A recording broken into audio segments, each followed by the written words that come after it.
cette leçon et quelques leçons suivantes vont être plutôt dirigées sur l'analyse et la stratégie qui sous-tend en fait toutes les activités d'innovation.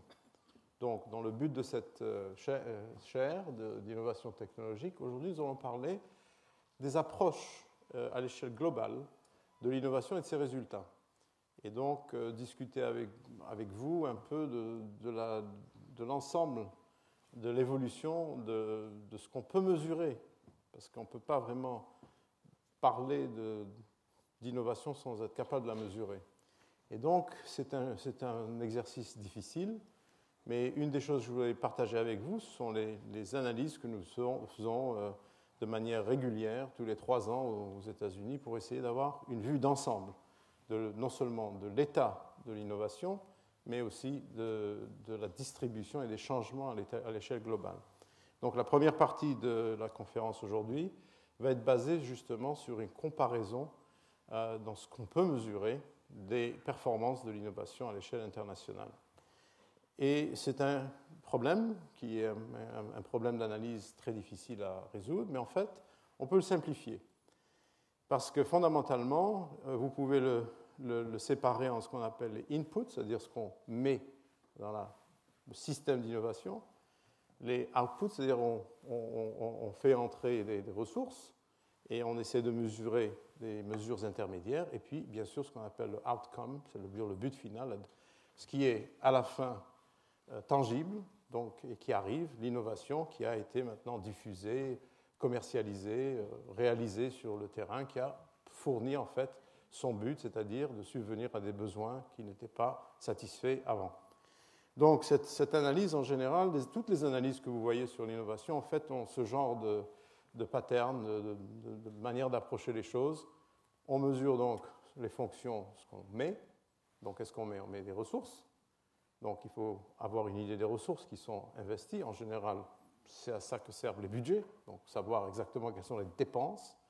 Deuxièmement, on y met un capital humain. Donc, il faut avoir une manière de mesurer l'insertion de capital humain dans les phénomènes d'innovation à l'échelle globale. Ensuite, on mesure des outputs directs, les publications, par exemple, les brevets. Et ensuite, on essaie de mesurer des mesures tangibles de l'autre côté, où il y a effectivement une réalisation sur le marché et la valeur de ces réalisations. Donc aujourd'hui, nous allons vous donner une vue d'ensemble du point de vue stratégique de l'innovation à l'échelle globale. Donc, c'est une mesure, en fait, qui vient des études très, très poussées que nous faisons, nous, au NIH, sur la recherche biomédicale, au NSF, la National Science Foundation, pour toutes les recherches non biomédicales, qui sont ensuite intégrées tous les 3 ans au niveau de ce qu'on appelle le National Science Board, qui est le comité scientifique national. Et on essaye d'avoir des indicateurs donc, sur la science et l'engineering en même temps, bien sûr, pour avoir une idée sur la découverte fondamentale et la recherche appliquée, bien sûr, et sa traduction. Donc, première question. Quelle est l'insertion de ressources? Alors, vous voyez qu'à l'échelle globale, il y a eu une augmentation de l'insertion des ressources, à peu près 500 milliards de dollars, et on voit bien une croissance c'est à peu près du 6-7% globalement, ou un peu moins, 5% peut-être, à peu près 1,1 trillion de dollars en 2007. C'est à peu près à 1,2 aujourd'hui. Donc ça vous donne une idée. 1,2 trillion de dollars, c'est à peu près le tiers de l'économie française, pour vous donner une idée. Donc voilà à peu près l'investissement innovateur en recherche et développement à travers le monde. Comment il est distribué? Alors vous voyez, les États-Unis sont passés de 200 à peu près 340. L'Union européenne est passée de 100, un peu moins de 150 à 260, et il y a eu une inflexion très nette en Asie qui suivait la même courbe jusqu'aux années 98-99, une accélération au début des années 99-2002 et ensuite un autre taux d'accélération. Donc une phase parallèle, une phase d'accélération modérée, une phase d'accélération rapide. Et vous voyez donc l'Asie qui comprend bien sûr, quand on parle d'Asie, on parle de Chine, d'Inde, Japon, Malaisie, Singapour, Corée du Sud, Taïwan, Thaïlande, et bien sûr les EU, c'est les 27 États de l'Union européenne. Donc ça, c'est pour vous donner une idée de l'évolution. Mais ce qui est intéressant, c'est de savoir non pas la quantité absolue investie, mais de savoir en pourcentage du produit intérieur brut, quel est en fait l'investissement et comment il évolue. Alors vous voyez par exemple que le Japon est passé de 2,8% de son produit intérieur brut dans les années 96 à pratiquement 3,4%. C'est un des plus hauts au monde. Seuls de plus petits pays, Israël est arrivé à 4, la Finlande à 3,8, la Suède qui essaie de rattraper aussi. Il y a de petits pays qui sont à la Suisse, qui arrivent à des taux comme ça, mais une grande économie à 3,4%, c'est assez remarquable. Et vous voyez ici la Corée du Sud. Alors la Corée du Sud qui avait commencé à désinvestir, plateau et réaugmentation de son investissement en pourcent. C'est vraiment remarquable ce qui s'est passé. Et ça explique en partie cette croissance accélérée qu'on voit à partir des années 2002-2003 dans le continent, dans la région asiatique. L'Union européenne, les États-Unis, c'est pratiquement la même chose, à 2,8. L'Union européenne, c'est 1,9. Et bien sûr, le grand changement qui explique aussi l'accélération en Asie, c'est que la Chine passe de 0,6 à 1,4 et que le plan quinquennal d'investissement innovateur ou d'innovation, recherche et développement en Chine va grandir à 20% par an dans les 5 prochaines années. Donc 20% par an. Si l'économie grandit à peu près à un taux normal, donc vous voyez que ça va pratiquement rattraper les États-Unis dans les 5-6 années qui viennent en pourcentage du produit intérieur brut. La Chine aujourd'hui est passée en deuxième position vis-à-vis du Japon du point de vue de la taille de l'économie à 3,5-4 trilliards de dollars. Les États-Unis, ça peut être 14. Donc vous voyez à peu près la relation. Donc, égalité du point de vue pourcentage du produit intérieur brut. Bien sûr, en valeur absolue, c'est différent, comme je vous l'avais montré tout à l'heure. Voilà les taux de croissance donc, de ces insertions de ressources. Toute société est obligée d'investir. Et ça, cet investissement, ce n'est pas seulement l'investissement public, c'est l'investissement public et privé, qui est beaucoup plus la proportion d'investissement public est moins grande aux États-Unis et en Europe, ou même au Japon, qu'elle n'est maintenant en Chine. 80% des investissements chinois sont des investissements publics. C'est-à-dire que c'est le gouvernement qui investit. Tandis que quand on regarde la proportion ici aux États-Unis, la moitié des investissements sont des investissements publics, la moitié des investissements sont des investissements privés. C'est-à-dire IBM, Intel, toutes les corporations privées. Et vous voyez le taux de croissance donc, des États-Unis entre cette période de temps est à peu près à 5,2%, 5% en Europe, 5% au Japon, et les taux de croissance élevés se trouvent pratiquement tous en Asie. Donc un renversement des investissements qui est réel en termes réels à un taux de croissance de plus en plus élevé, à peu près 23%, comme je l'avais dit, en Chine, et vous voyez Singapour, la Malaisie, et ainsi de suite. Donc l'endroit, le centre de gravité des investissements en recherche et développement est en train de bouger. On voit bien sûr que la partie nord-américaine a diminué, la partie européenne a diminué, la partie Asie-Pacifique a augmenté, le reste du monde est à peu près stable. L'exception, c'est le Brésil. Le Brésil, où il y a vraiment un investissement, je n'ai pas le détail sur le Brésil, mais c'est ça, c'est le pays le plus significatif en dehors de cette zone. Donc, nous voyons l'insertion des ressources. Essayons de voir maintenant le capital humain qui est dédié, en fait, dédicacé, ou enfin spécialisé sur le R&D. Donc, voyons les tendances là-dedans. Alors, si vous voyez à l'échelle globale, entre 1980 et 2000, le nombre total de gens capables de performer des fonctions à un haut niveau de recherche et développement et d'innovation dans tous les pays. Donc les gens qui sont éduqués suffisamment pour pouvoir justement exécuter de tels programmes, on passe de 73 millions du point de vue global à 194 millions. Donc sur les 6 milliards, 6-7 milliards d'individus, on a à peu près 200 millions d'individus actuellement capables d'effectuer de l'innovation technologique.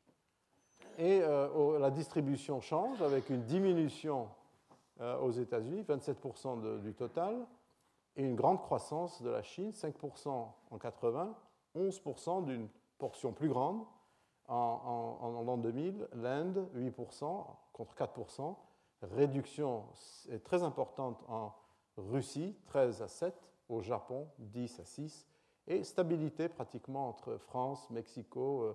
Vous voyez le Mexico qui a augmenté, qui a doublé, mais le reste c'est à peu près la même chose. L'United Kingdom qui a perdu, la France qui est restée stable, le Brésil ici encore, stable mais sur une plus grande population.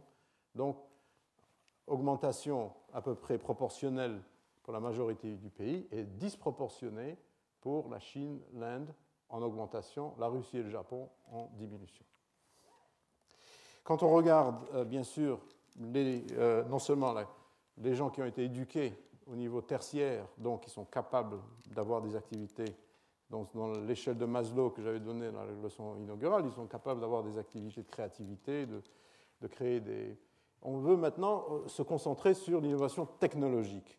Donc j'ai retiré les statistiques que nous avions sur les sciences naturelles.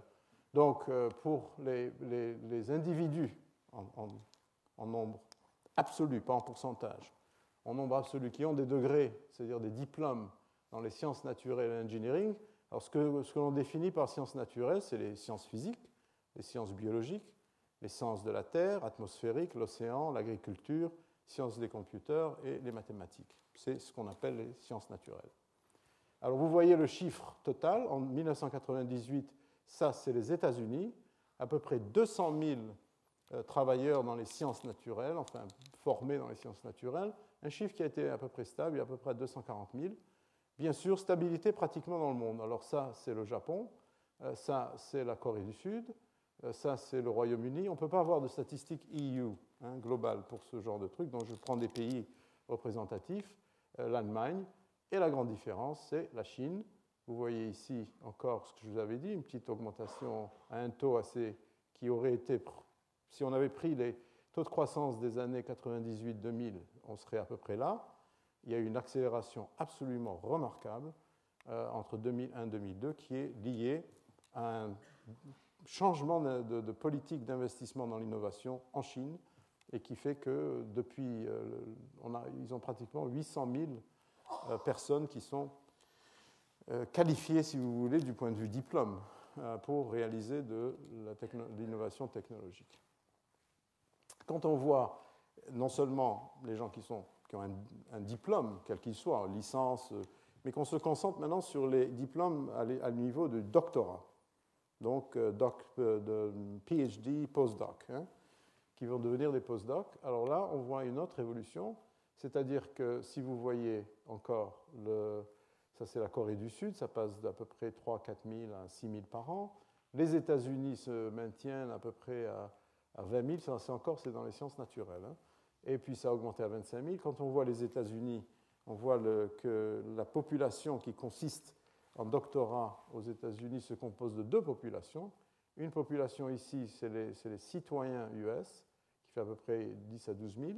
Cette ligne bleue, ce sont les citoyens non US qui reçoivent des diplômes aux États-Unis. Des immigrants ou des gens qui ont leur diplôme et retournent. Donc le total maintenant devient plus grand en fonction. Il y a plus de doctorats donnés à des non-américains qu'aux Américains. Et la grande question, bien sûr, si on compare ce chiffre ici, on dit bon, c'est quoi le pourcentage de rétention? C'est-à-dire combien reste aux États-Unis, combien retourne en dehors des États-Unis. Et bien sûr, cette ligne remarquable, enfin vraiment l'élément marquant, c'est la croissance en Chine. Bien sûr, il y a plusieurs analyses. Quand on fait une analyse de capital humain, on ne peut pas faire une analyse de capital humain seulement sur les diplômes. Donc il faudrait avoir aussi un sens plus profond. Il y a d'autres études, justement, sur les capacités, les qualités productives des populations. Et ce qu'on se rend compte, c'est que dans certains domaines, effectivement, il y a des diplômes d'ingénierat, par exemple, qui sont donnés en grande quantité en Chine et en Inde, mais qui n'ont pas quand même les mêmes indicateurs de qualité encore. Donc il va y avoir, ça va prendre un temps avant que la qualité rattrape. Donc il y a des études qui ont été faites par l'université Duke là-dessus, justement, qui montrent qu'il y a peut-être une inflation de diplômes avec de grandes universités qui produisent beaucoup de diplômes, mais pas nécessairement les compétences qui vont avec ces diplômes. Mais ça, c'est toujours un épiphénomène au début de croissance, mais ce qui se passe, c'est que quand on voit le ranking des universités mondiales, on commence à voir l'émergence des universités asiatiques et des universités des pays en voie de développement qui n'existaient pas il y a 15-20 ans. Donc, changement.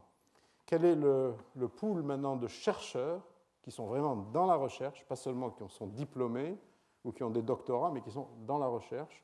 Quel est ce pool à l'échelle mondiale? Et vous voyez à peu près que, c'est-à-dire c'est vraiment le taux combiné, parce que ce que je vous ai montré avant, c'était le nombre de diplômes donnés par an. Hein, la diapositive précédente, c'est par an. Maintenant, ça, c'est le total cumulatif. Or, si vous voyez le nombre de gens qui sont, le nombre d'individus en recherche, alors les États-Unis, c'est à peu près 1,4 million. L'Union européenne, à peu près le même chiffre, 1,2 million, c'est à peu près au même niveau. Le Japon, 750. La Russie, ça diminue. La Corée du Sud, vers 240 000. Vous voyez Taïwan et Singapour, des pays plus petits. Mais encore une fois, le rattrapage de la Chine, avec à peu près 1,4 million chercheurs. Quelle qualité, quel output, je ne sais pas. Mais c'est ça l'input. C'est-à-dire c'est ça l'insertion de ressources. Et donc, vous voyez enfin le chiffre à travers le monde maintenant. Hein. Donc ça, c'est vraiment un chiffre global, mondial. On a 1,4 million de chercheurs aux États-Unis, l'Union européenne et la Chine, les trois grands, quoi. Et puis, vous voyez 700 000 au Japon, 500 000 en Russie. Ça, c'est vraiment les top 10, comme on dit, avec le Brésil qui est en train d'augmenter. Le Brésil est à peu près à 80 à 100 000. Donc, un peu plus bas plus bas que la Corée, mais en pleine croissance du point de vue recherche. Alors, maintenant que nous avons vu quels sont les inputs, parlons des outputs, pour avoir une vue d'ensemble. Parce que je pense que toute cette série de cours doit se baser sur une analyse globale au début. Et une fois qu'on l'a comprise, on pourra discuter en fait des politiques, des stratégies différentes pour encourager justement cette innovation. Quels sont les outputs? Alors, bien sûr, on mesure les articles de journaux, parce qu'en sciences et en recherche, c'est une mesure tangible d'un output dans toutes les régions, dans les articles de sciences et d'engineering, bien sûr. Alors, vous voyez l'évolution entre 1988 et 2008. Alors, bien sûr, les États-Unis sont restés à peu près stables, sont passés de 140 à 200 000, une petite décroissance récente entre les années 2006-2008, qui a continué d'ailleurs. Et la même chose, alors, croissance extraordinaire dans l'Union européenne, avec même plus de papiers en sciences et engineering que les États-Unis, mais aussi décroissance. Et bien sûr, l'Asie, croissance remarquable, de 50 à 150 000, et la Chine qui fait partie, en fait, la Chine, la Corée, par contre le Japon aussi, avec un ralentissement des productions scientifiques, de publications scientifiques par an. Quand on voit l'engineering, et je sépare les deux parce que c'est important de séparer les deux de notre esprit. Il ne faut pas mélanger science et engineering. Pourquoi? Parce qu'en fait, quand on regarde l'ensemble de l'entreprise innovatrice, les sciences jouent un rôle fondamental dans l'innovation, c'est-à-dire la création d'idées, mais ce sont les sciences d'engineering qui arrivent à réaliser l'idée. Et alors, c'est la différence, par exemple, entre ce qu'on dit quand on a été sur la Lune. Quelle est la différence entre un projet pour aller sur la Lune et un projet scientifique pour découvrir, par exemple, la base du cancer? Quelle est la différence? Ouais, la Lune, c'est un projet d'engineering. C'est-à-dire que la plupart des connaissances scientifiques sont déjà acquises. On connaissait l'astronomie, on connaissait la gravitation. La Lune, on voyait où elle était. C'est pas mystérieux. Les roquettes. Donc, c'était un projet d'intégration de plusieurs sciences, d'arriver à réaliser un but très précis. Or, donc, les ingénieurs sont en fait les translateurs, les traducteurs de la science qui arrivent à mettre ensemble des systèmes assez complexes Mais bien sûr, ce n'est pas la même activité que la science. Donc il faut mesurer l'engineering de manière distinguée de la science. Il ne faut pas combiner les deux. Et il faut être très, très prudent de protéger, en fait, toutes ces activités d'engineering qui sont en général considérées comme deuxième classe du point de vue des scientifiques. On considère toujours l'ingénieur un peu comme un artisan. Ce n'est pas un vrai. Et ça, c'est une erreur. C'est une erreur fondamentale dans les politiques nationales de développement de sous-considérer l'engineering. Et vous allez voir en fait que ça joue un rôle énorme. Donc voilà les journaux d'engineering. Regardez ce qui se passe. Les États-Unis à peu près plats. Regardez la croissance en Asie. Et je vous demande, ici en Europe aussi, surtout en Allemagne. Alors ici, je vous demande de vous rappeler de ça, parce que vous allez voir l'écho de ces changements dans le output économique. Dans quelques diapos, je vais vous montrer quelle est la valeur des exportations économiques, de la création économique. Et vous voyez qu'il y a une relation beaucoup plus forte entre les output engineering que les output science.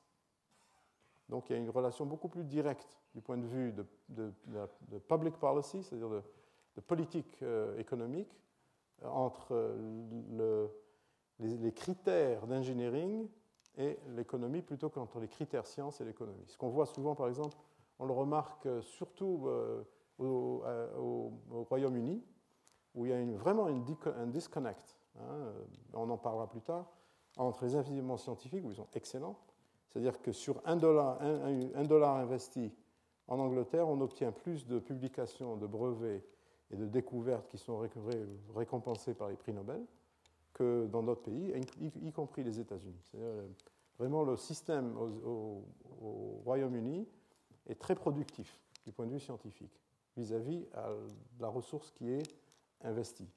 Par contre, quand on voit la même chose et on dit, bon, quelle est la production du point de vue économique, on voit qu'il y a une perte. Par exemple, ils ont découvert dans mon domaine la résonance magnétique, ils étaient leaders dans la résonance magnétique, dans les scanners de tomodensitométrie. Maintenant, les grandes compagnies, c'est les compagnies Siemens, General Electric, Toshiba. Et en fait, mon avis personnel, c'est qu'il y a un manque d'attention aux disciplines de l'engineering en Angleterre, qui fait que l'Angleterre, et c'est l'avis que j'ai donné au gouvernement anglais, quand on a fait l'analyse en fait de ce problème, on s'est rendu compte que c'était un des problèmes. Bon, j'insiste sur ce point parce qu'il est important, et quand on voit l'évolution ici, donc vous vous rendez compte, bien sûr, même les articles en engineering augmentent de manière remarquable en Asie et pas tellement aux États-Unis. Et vous allez voir, le Japon, ça augmente, l'Asie, ça augmente, et la Chine augmente énormément. Et je vous demande de vous rappeler de cette diapositive quand on va la comparer à la production économique. Quand on voit le pourcentage investi, on se rend compte aussi qu'en pourcentage de tous les articles, donc quel est le rapport engineering et sciences, on voit que les États-Unis, l'Union européenne, c'est à peu près à 5-10%, et regardez Singapour. Donc la proportion d'articles dans la production nationale singapourienne d'engineering et de sciences est de 25 à 75. En Chine, c'est de 16 à 84, donc. Et en Europe et aux États-Unis, c'est de 6 à 94.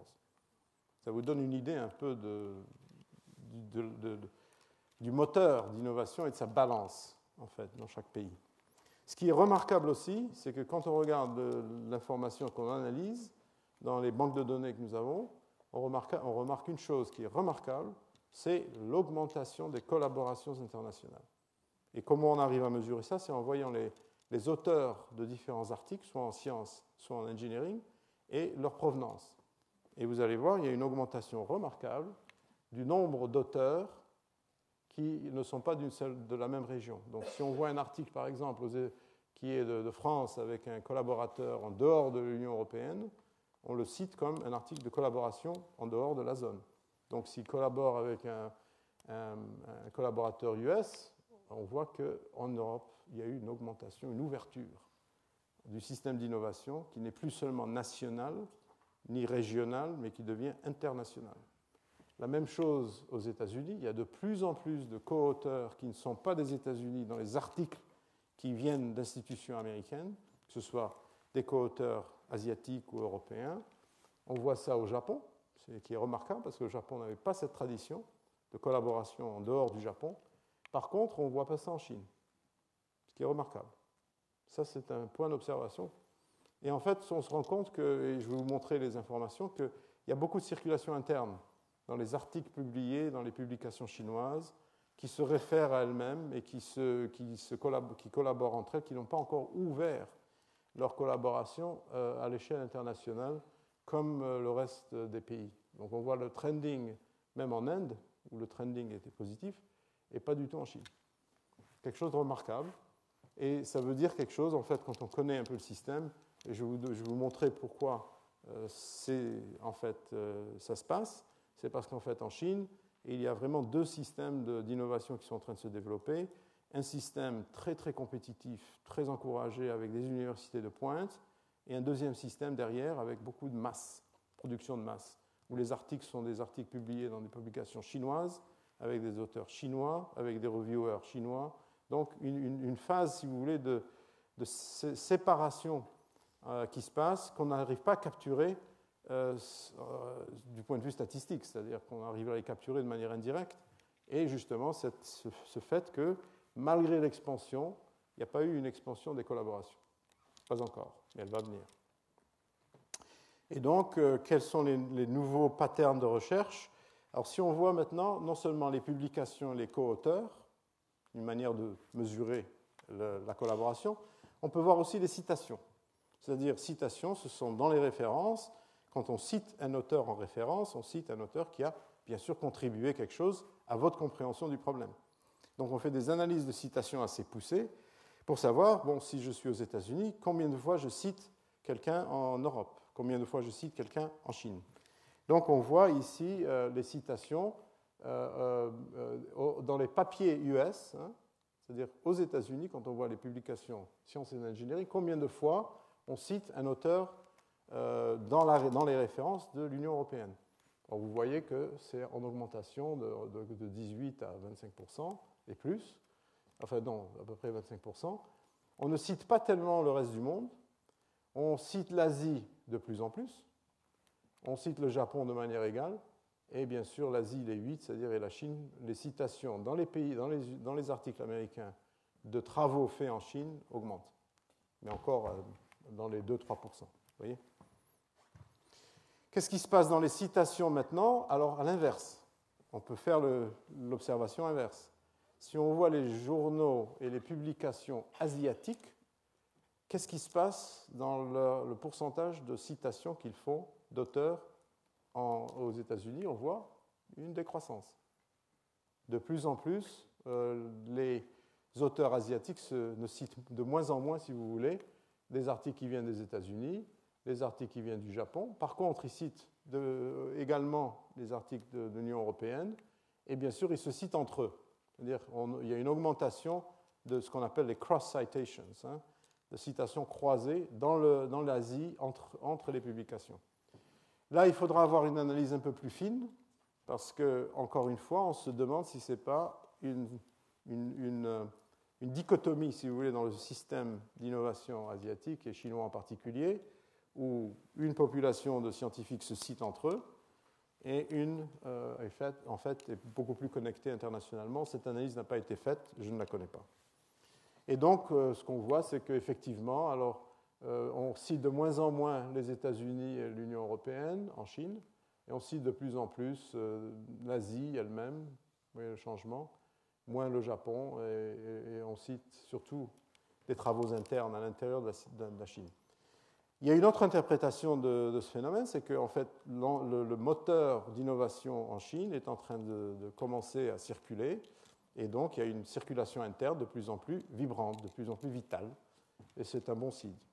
Ou alors, on a un niveau, c'est la deuxième interprétation, un niveau où vraiment les citations sont beaucoup plus internes parce que le système n'est pas encore connecté vraiment à la frontière des innovations technologiques. Donc, la partie, si vous voulez, du point de vue du pourcentage, c'est-à-dire de papier, on voit bien sûr que les États-Unis, quand on regarde, c'est-à-dire les papiers qui sont cités à 11 à 25% du temps, c'est toujours la même distribution, c'est-à-dire les papiers US sont plus cités que les papiers européens, plus cités que les papiers asiatiques, et que ce soit dans toutes les catégories de citation, c'est un peu le même pattern.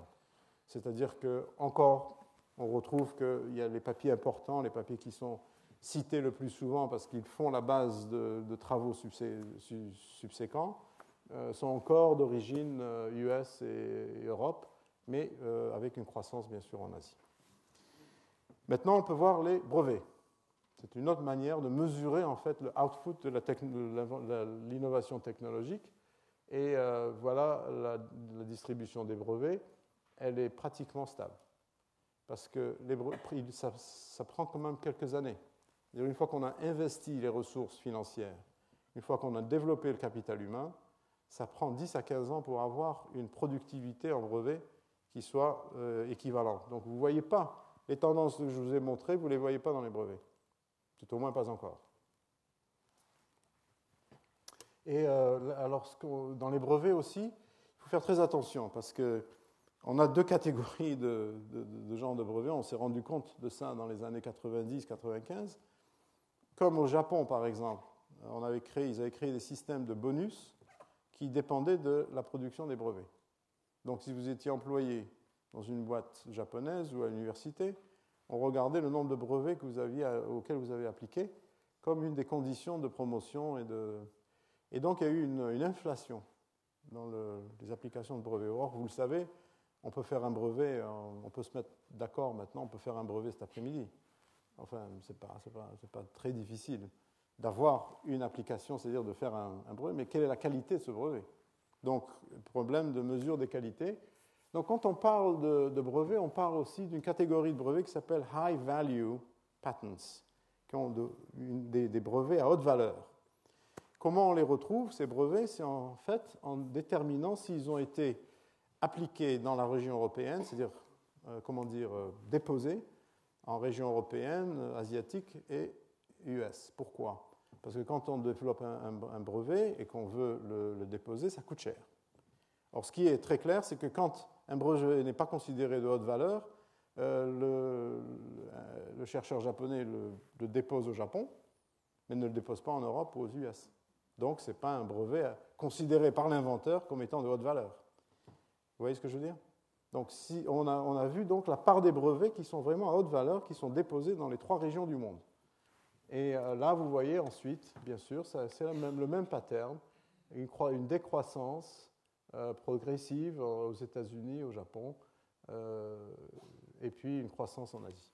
Mais encore à des relations très, très différentes. Maintenant, voyons un peu ce qui se passe du point de vue de cet investissement en technologie et comment ça se traduit, si vous voulez, du point de vue de la diffusion de cette technologie dans les compagnies, les marchés. Qu'est-ce qui se passe? Et ce qui se passe, c'est que mondialement, on voit une croissance de ce qu'on appelle knowledge intensive, c'est-à-dire toutes les activités qui ont un contenu d'innovation technologique élevé et qui dépendent d'une connaissance technologique élevée sont en augmentation dans le monde. Et on le mesure depuis 1995 et c'est absolument clair, ça arrive pratiquement au même niveau partout. Donc c'est vraiment une tendance fondamentale de l'économie mondiale, de l'innovation mondiale. On se dirige de plus en plus vers des zones de high technology, high knowledge. Et quand on regarde ça, bien sûr, on a plusieurs catégories. Alors, tout ce qui est Knowledge and Technology Intensive Industries, vous voyez la croissance, elle est plus rapide. Ça, ce sont tout ce qui est high-tech manufacturing, c'est-à-dire les avions, les pharmaceutiques, tout ce qui n'est pas service. Et quand on voit Commercial Knowledge Intensive Services, ça aussi, ça augmente. Tout ce qui est pratiquement gestion, information system, communication, technology, tout ce qui est software pour tout le système mondial, ça augmente énormément, commercialement, même dans le domaine public, ça augmente. Ça, c'est Wikipédia, et puis si vous aimez Wikileaks, voilà, Wikileaks. Tout ça, c'est très intense maintenant, ça augmente. Mais aussi, high-tech manufacturing, par contre, n'augmente pas. Donc, si on voit high-tech manufacturing, c'est ce qu'ils font les silicon wafers, les détecteurs de caméras.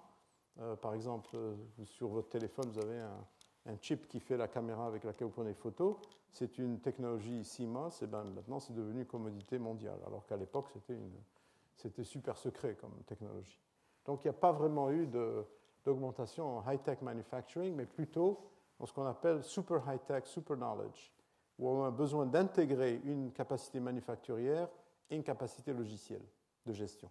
Donc, survol dans les gros systèmes, systèmes de contrôle, systèmes par exemple en médecine, tout ce qui est robotique, tout ce qui est high throughput technologies, des genres de genre où on a besoin des deux, on a besoin du manufacturing et de l'intelligence derrière le manufacturing, c'est là où il y a le plus de croissance.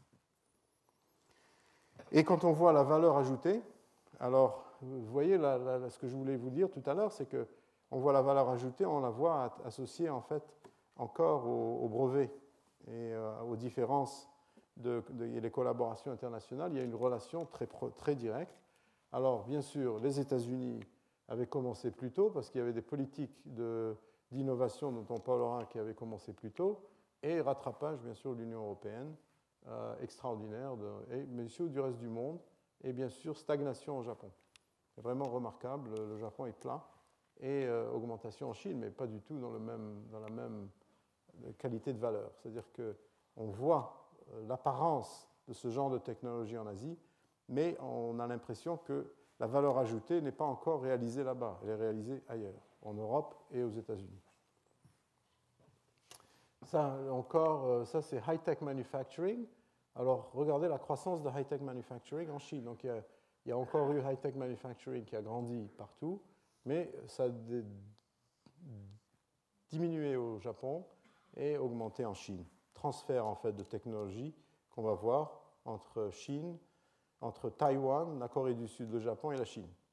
En fait, je vous résume ça, c'est qu'avant, il y avait exportation directe du Japon, du Taïwan et de la Corée du Sud aux États-Unis.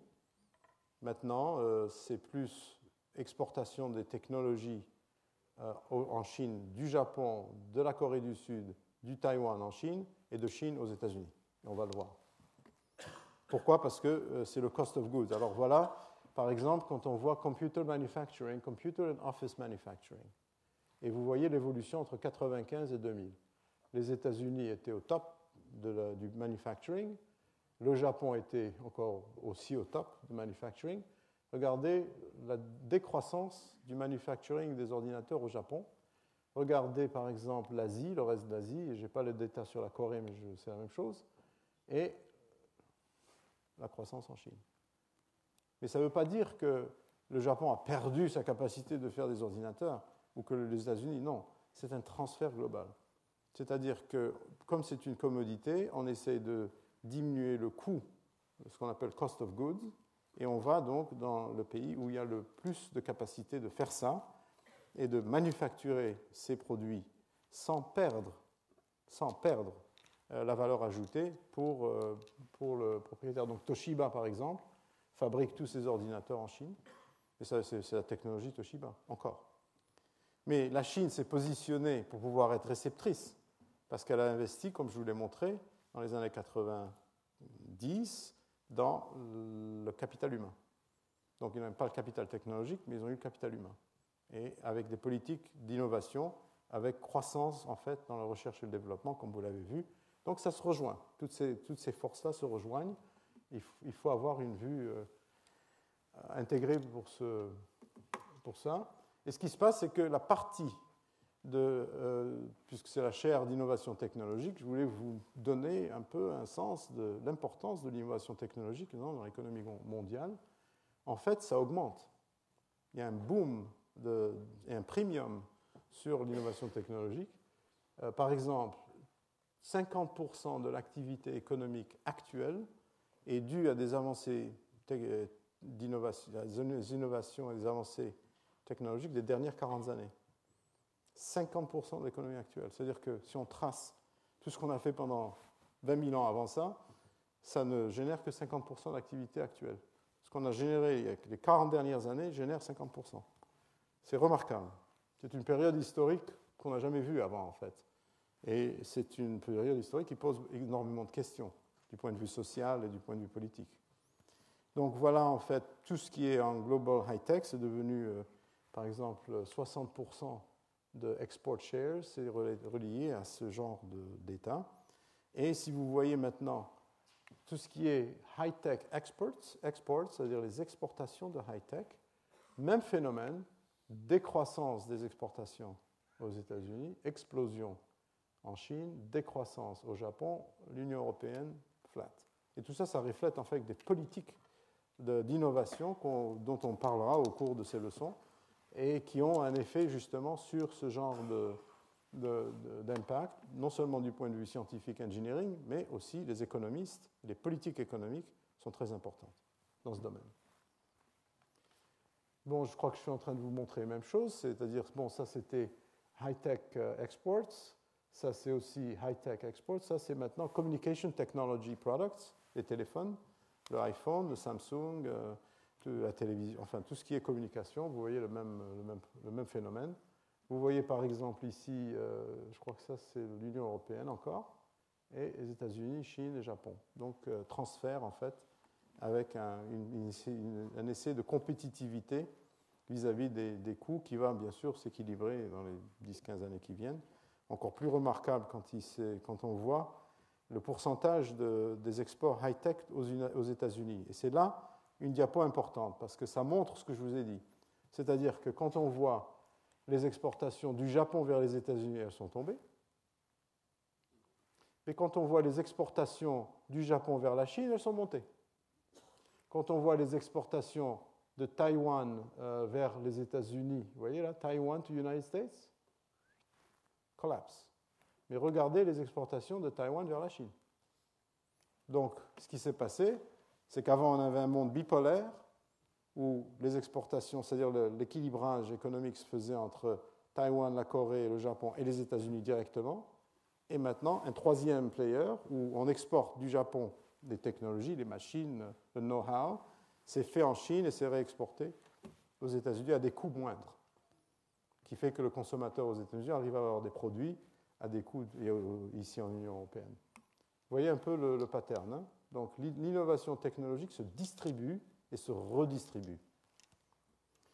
Et bien sûr, high-tech export, vous voyez exactement la partie de l'exportation chinoise aux États-Unis et enfin dans le reste du monde, qui augmente. Tout ça pour vous dire que les politiques d'innovation technologique ont créé des shifts. Donc je vous ai montré, si vous voulez, tout ce qui était input, c'est-à-dire insertion d'investissement en capital, d'investissement en capital humain, d'investissement en capital humain très, très sélectionné, c'est-à-dire formé à l'université, ensuite des docteurs. Je vous ai montré l'investissement en chercheurs. Vous avez vu la croissance 1,4 qui s'est passée au début des années 2000 jusqu'à maintenant. Je vous ai montré ensuite l'effet des politiques de brevets, par exemple, qui ne s'est pas encore établi. Donc on voit une augmentation des inputs, mais on ne voit pas encore les outputs des brevets. Donc c'est clair que quand on voit ça et qu'on connecte ça maintenant à l'activité économique, on se rend compte que tout ce qui est high-tech, high-knowledge, c'est encore localisé au Japon, en Corée, en Europe. Et ensuite, un rééquilibrage énorme entre l'Asie et les États-Unis et une stabilité européenne du point de vue de ce que j'appelle les outcomes. Donc je vous ai tracé un tableau, j'ai essayé en 45 minutes de vous donner un tableau assez complet, si vous voulez, de l'échelle mondiale. Et donc, maintenant, quand on voit à l'intérieur de ce tableau quelle est la distribution et les politiques relatives dans chaque pays, je vais vous montrer maintenant 3 diapositives qui vont vous montrer effectivement la différence. Les comparaisons internationales sont importantes à l'échelle globale, il faut les prendre en compte, mais regardez la différence. Alors ça, c'est ce qu'on appelle la distribution en fait, à l'intérieur d'un pays des efforts de recherche et de développement. Et quand on voit, par exemple, ici aux États-Unis, sur 100%, vous voyez les sciences naturelles, c'est à peu près 25%, les sciences médicales et biologiques, c'est à peu près le tiers, l'engineering, c'est à peu près 25%, et social and behavioral sciences, vous les voyez. Donc ça, c'est ce qu'on appelle la balance des investissements en recherche et développement pour l'innovation. D'accord? Voilà la balance États-Unis.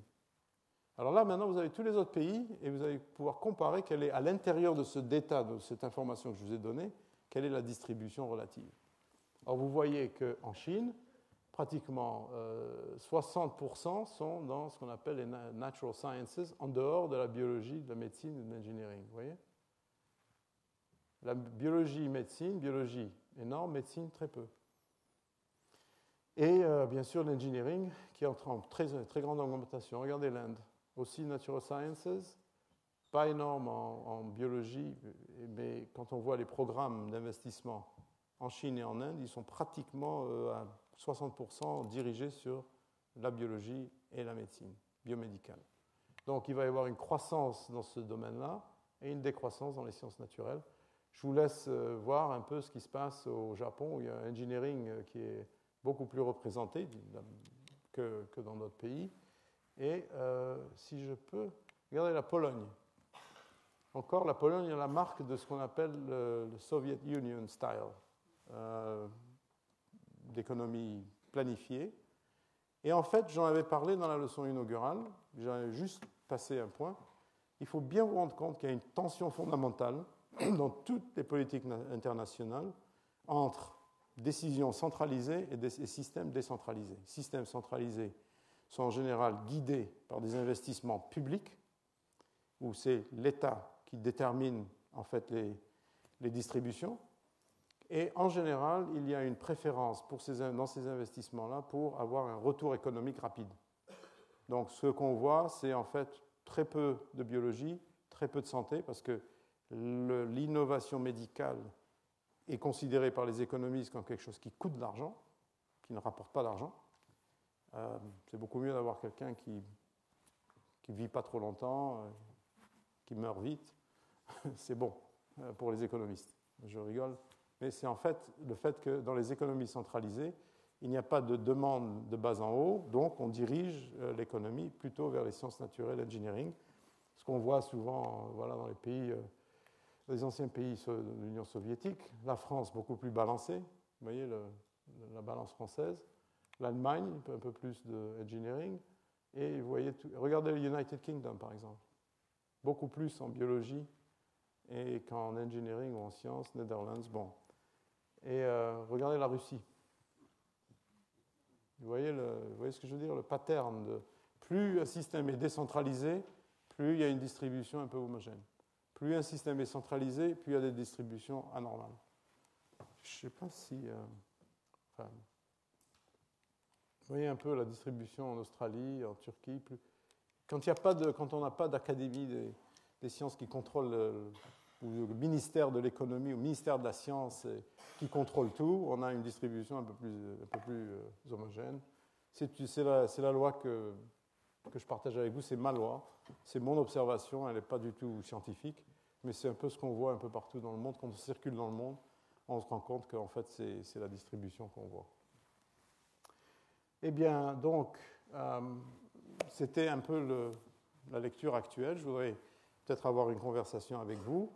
Donc, en résumé, quand on voit l'insertion des ressources en recherche et développement à l'échelle globale, elle est en augmentation réelle. On passe de 78 millions d'individus qui sont capables d'être actifs dans le domaine à 200 millions dans les 15 années qui sont passées. On passe de 400-500 milliards à 1,2 milliard, donc 2 fois et demi l'augmentation. On a des taux de croissance qui ne sont pas négatifs, qui sont positifs dans tous les pays. Ça va de 5% aux États-Unis à 23% en Chine. Nous avons des taux de formation de capital humain qui sont en augmentation dans chaque pays. Il n'y a pas un pays où on a une diminution du nombre d'étudiants, du nombre d'étudiants en sciences naturelles, de nombre de docteurs. Nous avons une augmentation à peu près générale, mais beaucoup plus rapide en Asie, du nombre de chercheurs, une augmentation remarquable du nombre de publications avec un équilibre pratiquement un tiers, les États-Unis, Europe, Asie, reste du monde à peu près 10%, 30 et 10. Croissance en fait dans des régions comme l'Amérique du Sud, surtout le Brésil, l'Afrique du Sud en croissance.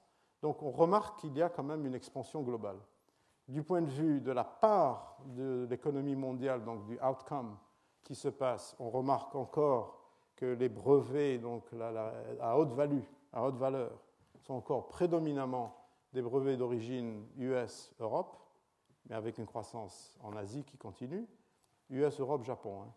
Et donc, du point de vue de l'impact économique, croissance sur l'économie de produits qui viennent d'innovations qui se sont passées il y a 20-30 ans, qui sont en train d'être réalisées maintenant sur le marché, avec une proportion très très importante de toute l'activité économique reliée à des innovations qui se sont passées les dernières 40 années.